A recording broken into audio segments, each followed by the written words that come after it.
हवा लग गई। लोग तो कहते हैं पैर लग गया, हमको पैर लग जाता तो कहीं किसी काम के रहते। कल बाएं हाथ पे देखा था, कल बाएं हाथ पे देखा था नहीं देखा था, कल नहीं देखा, भूल गए। तो पैर लग जाता तो बचते, तो पैर नहीं लगा, पैर के अंगूठे के अग्रभाग की तनिक सी हवा लग गई। अब जो हवा लग गई महाराज, अब तो गिलहरी बेहोश हो गया। अब तब हो गया उसका कि अब मरे तब मरे, ऐसा हो गया।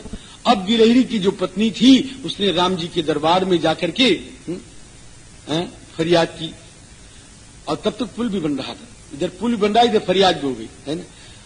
और फरियाद जब हुई तो हनुमान जी महाराज को बुलाया गया, और कटघरे में खड़े हुए हनुमान जी न्यायाधीश के अदालत। तो पूछा गया कि महाराज हनुमान जी क्या सही बात है इसने जो कहा है? उससे पूछा गया किसने तुम्हारे पति को मारा? क्या महाराज हम और नहीं जानते, जो सबसे ज्यादा पत्थर उठाते थे उन्होंने मारा है, जो सबसे भारी पत्थर उठा के लाते थे उन्होंने मारा है। तो सब समझ गए कि हनुमान जी महाराज होंगे और कोई नहीं होगा। हनुमान जी से पूछा गया कि हमारा सही बात है? क्या बिल्कुल सही बात है साहब, मैंने मारा तो नहीं, मैंने इनको कचरा भी नहीं, मैंने पैर से पीटा भी नहीं, लेकिन मेरे पैर की हवा तो इनको लगी गई है।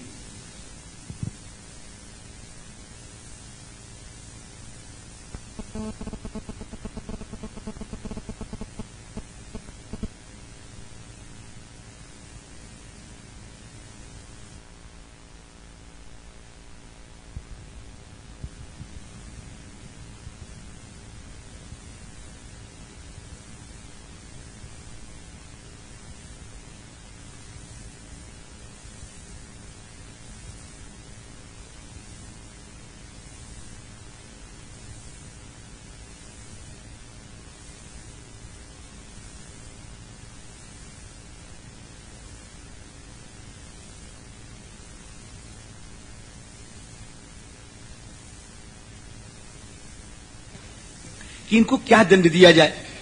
तो गिलहरी की पत्नी ने कहा कि महाराज जिस प्रकार इन्होंने हमारे पति को अपने चरणों से मारा है, उसी प्रकार इनको आप अपने चरणों से मारें। हनुमान जी रोने लग गए। जब हनुमान जी रोने लग गए तो गिलहरी ने सोचा, अरे जो राम जी की सेवा कर सकता है उसका हृदय तो कोमल हो गई होगा। तो गिलहरी की पत्नी ने सोचा कि मालूम पड़ता है कि दंड बड़ा कठोर हो गया। तो कहे स्वामी कहे अब अपराध इन्होंने किया है, हम क्षमा करते हैं। कहे क्यों? तो हनुमान जी ने कहा क्षमा क्यों करती हो? कहे इसलिए कि तुम रो रहे हो, तो मैंने क्षमा किया इनको। तो कहे नहीं गिलहरी तुम मुझको क्षमा मत करो, ऐसा अपराध तो प्राणी मात्र को मिलता रहे गिलहरी, ऐसा दंड तो प्राणी मात्र को मिलता रहे। मैं कितना भाग्यशाली हूं। तो तुम रो क्यों रहे हो? क्या मैं रो इसलिए रहा हूं गिलहरी कि मेरे ठाकुर का कैसा दरबार है जहां तुझ सरीखी गिलहरी को भी न्याय मिलता है। इसलिए मेरे आंखों में आंसू है कि जब तुझ सरीखी गिलहरी को भी न्याय मिलता है तो इस ठाकुर के दरबार में किसको न्याय नहीं मिलेगा। महाराज वातावरण बड़ा स्नेहार्द्र हो गया, पुल बनकर के तैयार हो गया। तो गिलहरी ने कहा कि स्वामी हम कुछ कर नहीं पाए, करना चाहते थे लेकिन हमको कोई साथी नहीं मिला। भगवान श्री राम ने कहा गिलहरी तुम भूल गए, जाके देखो तो सही, जितने पत्थर के दराज हैं सब में तुम्हारी डाली हुई बालू पड़ी है। और जब जाके सब देखते हैं, अंगद, नील, नल, द्विविद, महेंद्र, जामवंत सब देखते हैं तो जितने दराज थे महाराज सब में बढ़िया बालू भरी हुई है, और एकदम गिलहरी की डाली हुई बालू महाराज सब पूरे में भरी हुई है। और सब करुणार्द्र होकर के ठाकुर को निहारने लगे। प्रभु संकल्प कोई कर ले, पूर्ति तो तुम कर देते हो। जीव को तो संकल्प करना है, पूर्ति तो तुम्हारे हाथ है रघुनंदन। धन्य हो बलिहार मेरे स्वामी। अब महाराज गिलहरी अभी मूर्छित है, उसका पति जो मूर्छित है, तो भगवान ने उसके ऊपर जरा सा हाथ यूं फेरा और एकदम उठ करके नाचने लग गया। तो लोग बताते हैं, हम तो जानते नहीं, कि गिलहरी जो पुरुष है ना उसके सर पर अभी, उसके देह पर अभी भी अंगुली का निशान पाया जाता है। हाँ जी, तो इस प्रकार से समुद्र का पुल बनकर के तैयार हो गया। राम जी अब वो 10 योजन विस्तीर्णम 7 योजन मायतम ददृशुर देव गंधर्वा नल शेतुम सुदुष्करम। क्या ठाकुर जी हैं? अगर हम होते ना तो कहते हैं कि क्या कौन सा पुल है। अगर हम कहीं बनाए होते, एक बित्ता का पुल, 100 जन एक बीता अगर हम कहीं बना देते तो कहें महाराज इसका नाम क्या रखें? क्या इसका नाम रख दो कृपा शंकर सेतु। मैं होता तो यही कहता महाराज, एक ठो छोटा सा ईटा पत्थर का वो बनाते हैं ना, छोटा सा है ना, गुन्नी सा एक मकान बनवाते हैं, तो कहें कृपा सदन है ना, कृपा शंकर सदन है ना। महाराज जी ठाकुर क्या कहते हैं, इतना बड़ा पुल बन के तैयार हुआ तो कहें इसका नाम क्या किया जाए? ठाकुर कहते हैं कि इसका नाम नल सेतु होगा, इसका नाम और कुछ नहीं होगा, क्योंकि मेरे नल ने इसका निर्माण किया है, इसका नाम नल सेतु होगा। ददृशुर्देव गंधर्वा नल सेतुम सुदुष्करम। उस नल सेतु को देखने के लिए बड़े बड़े लोग महाराज आए, सियारा आए और सब देख रहे हैं, आनंद विभोर रहे हैं। अब सुग्रीव जी महाराज ने कहा कि यहां से 100 कोस चलना है, 400 कोस चलना है, 100 योजन। तो अब हम लोग तो कूदते पाते चले जाएंगे, लेकिन स्वामी आप कैसे जाओगे? हम भी चलेंगे तुम्हारे साथ। कहें नहीं। भगवान सुग्रीव जी महाराज क्या हृदय है महाराज, हम बराबर आपको इनकी मित्रता की बात बताते चल रहे हैं, क्या हृदय है। राम जी सुग्रीव जी महाराज ने तुरंत हनुमान जी को बुलाया और अंगद जी को बुलाया कि आप दोनों भैया यहाँ पर श्री ठाकुर जी को और लक्ष्मण जी महाराज को ले चले। सुग्रीवस्तु ततः प्राह रामम सत्य पराक्रमम हनुमंतम तुमारोह। आप हनुमान जी के ऊपर सवारी करें और अंगदम तथा लक्ष्मण, अंगद जी ले चलेंगे श्री लक्ष्मण जी महाराज को। और अयम भी विपुलो वीर सागरो मकरालय बह्यायसो जुआ में तो वानर उधारयिष्यतः। अब विलंब लगेगा, आप लोग बिल्कुल आकाश मार्ग से उड़ करके उस पार पहुंच जाए। तो भगवान ने कहा ठीक है, लेकिन थोड़ा तो चलेंगे पैदल, अभी थोड़ा चलेंगे। अब महाराज अब तो रास्ता शुरू हो गई हो। सलिलम प्रपतन्यन्नी, कोई तो जले में डूब जाते हैं, हाँ हो पुलवा से जलवा में ढाम से कूदते हैं। ये बंदरों की प्रकृति है, ध्यान से कूदते हैं हमारा। अब बंदर इतना बढ़िया तैरते हैं, वो कभी देखा हो आपने नहीं देखा हो, हम तो रोज देखते हैं और कभी कभी तो घंटों देखते रह जाते हैं। मेरे राम का जहां स्थान है आप लोगों ने देखा होगा, तो मेरे पीछे महाराज एक तालाब है, वो तालाब मेरे श्री महाराज जी ने बनवाया था और श्री छावनी के महाराज जी जो है इस समय उस पर बहुत भव्य मंदिर का निर्माण करवा रहे हैं। तो उस तलवा में क्या होता है कि बनरवा सब आते हैं महाराज, और आए करके और वो महाराज महानुभावगण ऐसा तैरते हैं कुछ पूछो मत है। तो राम जी वो धड़ाम से गिरे पानी में और तैरे, गिरे और तैरे। सलिलम, अब कहो गिरे धड़ाम से ही कहां लिखा है? ये तो आपने अपने मन से कह दिया होगा, लेकिन उसमें लिखा भी है सलिलम प्रपतंती। सलिलम पतंती नहीं हो, प्रपतंती। अब धड़ाम से गिरेंगे नहीं गिरे। सलिलम प्रपतंती अन्य मार्गम अन्य प्रपेदिरे। के हम कह देते हैं, बाद में श्री रामा जी कहते हैं तुम ठीक कह रहे हो, इसमें लिखा हुआ है ना। तो राम जी कहते हैं मैं ही तो कह रहा हूं, तू कह तो रहा नहीं अपने मन से। सलिलम प्रपतंत्यन्य मार्गम अन्य प्रपेदिरे केचिद वैहायस गताः। कुछ आकाश मार्ग से जा रहे हैं। ये महाराज 3 प्रकार का रास्ता बन गया, एक तो पुल का और दूसरा जल का और तीसरा आकाश का। ये 3 मार्ग बन गए सियाराम जी, 3 मार्ग बन गए। अपर जल चरनी ऊपर चढ़ी चढ़ी पारही जाही और कपि नभ पंथ उड़ाही। 2 रास्ते, रुक जाओ, 2 रास्ते हो गए नहीं हो गए। और तीसरा रास्ता सेतु बंध। ये 3 रास्ता है, एक आकाश का मार्ग रास्ता, एक जल का रास्ता और एक पुल का रास्ता।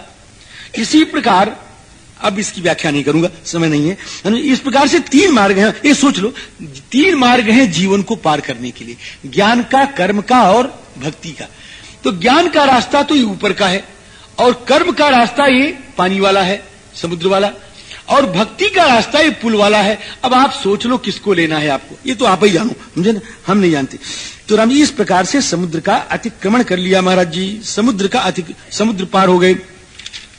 अब समुद्र का पार करने के बाद सुखसारण नाम के गुप्तचर आते हैं और उन्होंने श्री राम जी का रहस्य जानना चाहा। एक बार अब फिर आएंगे, अभी एक बार आएंगे तब कहेंगे इनकी बात। सीताम चास्मय प्रेक्षासु युद्धम बापि प्रदीयताम। सुख जी जा कहते हैं कि महाराज आप तो सीता जी को, राम जी को दे दो, सारा निचोड़ तो ये। तो रावणवा कहता है कि देखो देव गंधर्व दानव ये सब आ जाएं, एक साथ लड़ें, लेकिन फिर भी हम सीता को नहीं देंगे, ये मेरा निश्चय सुन लो। यदि माम प्रतियुद्धेरन देव गंधर्व दानवाः नैव सीताम प्रदास्यामि सर्वलोक भयादपि। चाहे सारा संसार इकट्ठा हो जाए अब मुझको भय दे, फिर भी मैं सीता जी को नहीं दूंगा, ऐसा रावण ने कहा। अब महाराज सुक और सारंग ये दोनों फिर आए, क्या करने के लिए? राम जी का भेद लेने के लिए। और ये सब बन गए पक्षी, सुक बन गया, सुग्गा बन गया। अब ये सब पक्षी बन करके राम जी के दल में भेद लेने के लिए आ गए। निश्याम, मैं गलत कह गया था, सुक पहले बना था, अभी बन गया बंदर। बंदर बन करके राम जी भेद लेने के लिए आए। हरि रूप धरऊ बीरऊ प्रविष्टऊ बानरम बलम। सियाराम जी बंदर का रूप धारण करके आए और खूब देखा और खूब राम जी की कथा सुने, राम जी की गाथा सुने, राम जी का व्यवहार देखें, राम जी का प्रेम देखें। अब इनके मन में बड़ा दुख हो कि मैं कहां से रावण के चक्कर में पड़ गया है। मुझे तो राम भक्त बनना चाहिए था, इनके चरणों की शरणागति स्वीकार कर लेता, इनका ऐसा स्वामी पा जाता तो मेरा जीवन कृतार्थ हो जाता। हा हंत, अब तो मैं रावण का नमक भी खा लिया, अब उससे कैसे पार करूं, कुछ समझ में नहीं आ रहा है ना। ऐसा करें सब महाराज जी। और इतने में बंदरों ने पकड़ लिया और पकड़ करके सुग्रीव जी के पास लाए। सुग्रीव जी ने एकदम एक साथ जवाब दे दिया बिना रोक टोक, कहीं क्या, कहीं इनकी नाक कान काट लो। अब महाराज सब कहें कटेगा तो बड़े बड़े करुणा से कहते हैं कि मेरी नाक कान मत काटो। राम जी के चरणों में जाके चिल्लाए तो राम जी हंस पड़े। तो अब्रवीत प्रहसन वाक्यम सर्वभूत हिते रतः। जो संपूर्ण प्राणियों के हित में लगे हुए हैं ऐसे श्री राम जी बोले। भाव उनके लिए न कोई गुप्तचर है न कोई मंत्री है, उनके लिए तो सब प्राणी हैं, ये आए हैं, इसने मेरा दर्शन तो किया है, इसने मेरा दर्शन तो किया है, इसने मेरी कथा तो सुनी है। तो जब मेरी कथा सुनी और मेरा दर्शन किया तो मेरे कृपा का पात्र है, न कि मेरे दंड का पात्र है। ठाकुर हंसने लग गए। कि तुम क्या करने आए थे, जरा ध्यान देना। ऐसा चरित्र अगर कहीं दुनिया में और कोई मिले इसकी जोड़ का तो हमको आके बताना, क्योंकि हमारा भ्रम है कि ऐसा चरित्र कहीं है नहीं, है ना। तो अब राम जी ठाकुर बोले, क्या बोले कि तुम क्या करने आए थे? कि महाराज हमको रावण ने आज्ञा दी थी कि आपके यहाँ का भेद लें। अच्छा देखा कि नहीं देखा, बताओ कुछ देखा कि नहीं देखा? कहने बताओ। कयो यथोक्तम वा कृतम कार्यम छंदतः, काम कर लिया कि नहीं कर लिया? हाँ कर तो लिया। तो फिर स्वच्छंद हो, छंदतः प्रतिगम्यताम, काम कर लिया, अब स्वच्छंद होकर के यहां से चले जाओ। किसी कागज में कुछ नक्शा उक्सा नोट किया हो तो कोई हर्जा नहीं, हम उसको लेंगे नहीं, उसको जाके दिखा देना उसको। छंदतः प्रतिगम्यताम, स्वच्छंद होके जाओ। अथवा एक बात अब जाए न हो, जाए न, और राम जी को देखें और टुकुर टुकुर देखें और उनके आंखों से आंसू गिरे, जाए न, तो कहे तुम रुकी क्यों, जाते क्यों नहीं, जाओ। हमने कहा जाओ, तुमको कोई नहीं मारेगा। अब वो कैसे कह दें कि हमारा मन जाने को नहीं कह रहा है, अब ठाकुर के पास से किसको जाने को नहीं करेगा।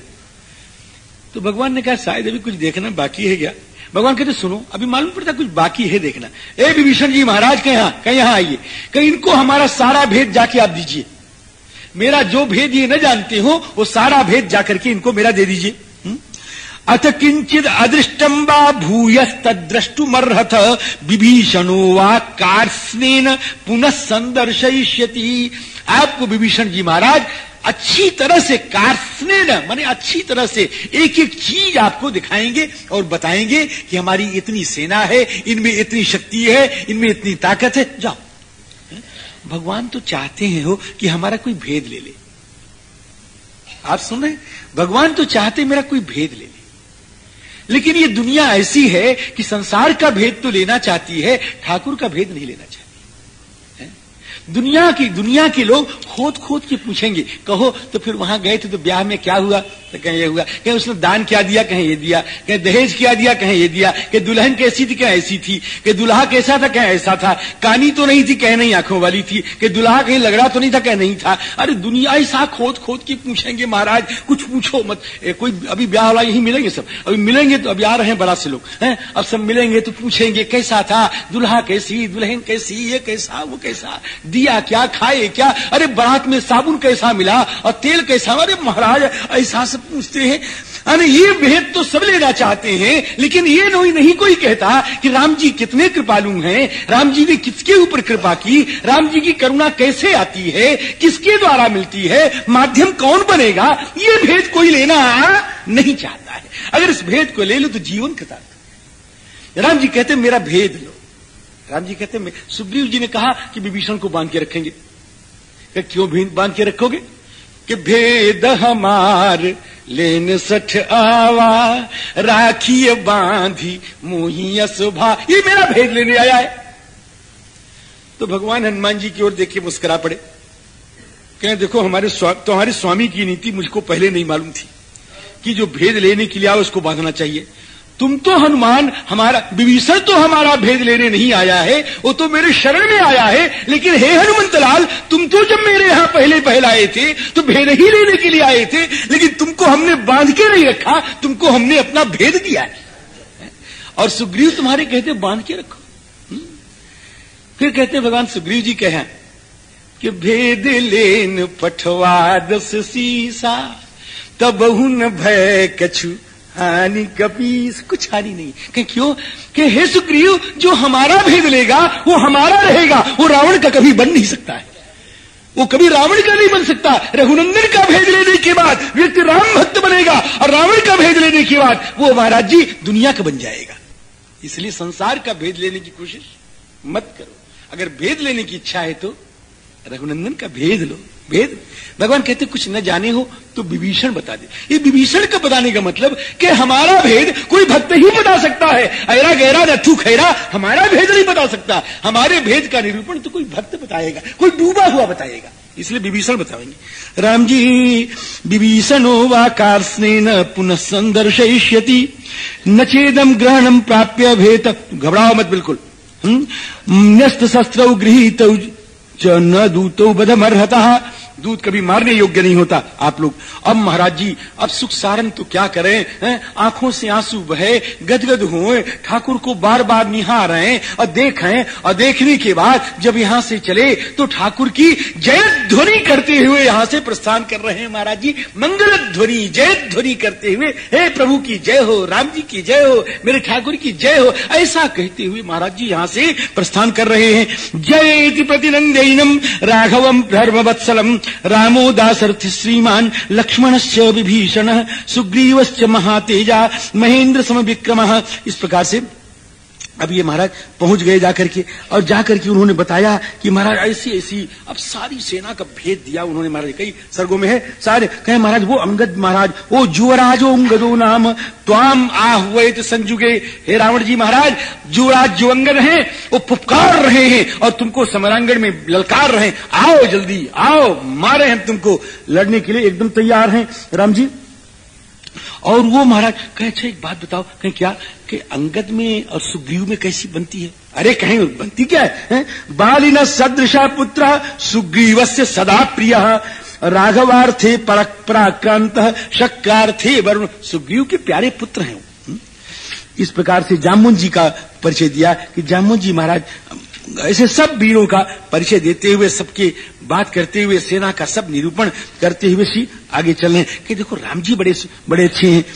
कैसे हैं कि यस्मिन न चलते धर्मो यो धर्मम नाति वर्तते, जो कभी धर्म का अतिक्रमण नहीं करते। और उसमें अपनी गाथा भी सुना दी सब। और फिर कहते हैं लक्ष्मण जी महाराज कि रामस्य दक्षिणो बाहु, वो तो राम के दाहिने हाथ है महाराज जी। इस प्रकार से उन्होंने पूरा भेद सब बताया। और बताने के बाद जामुन जी का बताया कि अथर्क्षरजस पुत्रो युधिराजन सुदुर्जया गदगदस्याथ पुत्रोथ, गदगद के पुत्र है श्री जामुन जी महाराज। और फिर जामुन जी महाराज का परिचय बताया। और सब परिचय बताने के बाद सब शांत। फिर महाराज उसने श्री सुखसारन ने कहा महाराज जानकी जी को आप दे दीजिए, आपको मेरी ये राय है। उसने दिया नहीं। जब ज्यादा इन्होंने बात की तो इसने उनको भी इसने निकाल दिया। और ये तो चाहते थे कि बड़ा अच्छा किया तुमने मुझको मार दिया, अब तो हम चाहते थे कि तुम हमको मारो और तुम हमको निकालो। अब यहां से सीधे राम जी महाराज के शरण में आए। ये तो महात्मा थे, हो गए थे संयोगवश राक्षस, अपनी गति को प्राप्त कर गए। अब रावण ने एक माया की इसके आगे। रावण ने माया क्या की कि माया माया के रूप, माया का राम जी बनाया। रावण ने माया क्या की कि माया का राम जी बनाया, और राम जी का सर बनाया, है ना। राम जी का सर बना करके उसमें खून लपेट दिया दुनिया। राम जी का सर बना करके उसमें खून लपेट दिया दुनिया। राम जी का सर बना करके उसमें खून लपेट दिया दुनिया। राम जी का सर बना करके उसमें खून लपेट दिया दुनिया। राम जी का सर बना करके उसमें खून लपेट दिया दुनिया। राम जी का सर बना करके उसमें खून लपेट दिया दुनिया। राम जी का सर बना करके उसमें खून लपेट दिया दुनिया। राम जी का सर बना करके उसमें खून लपेट दिया दुनिया। राम जी का सर बना करके उसमें खून लपेट दिया दुनिया। राम जी का सर बना करके उसमें खून लपेट दिया दुनिया। राम जी का सर बना करके उसमें खून लपेट दिया।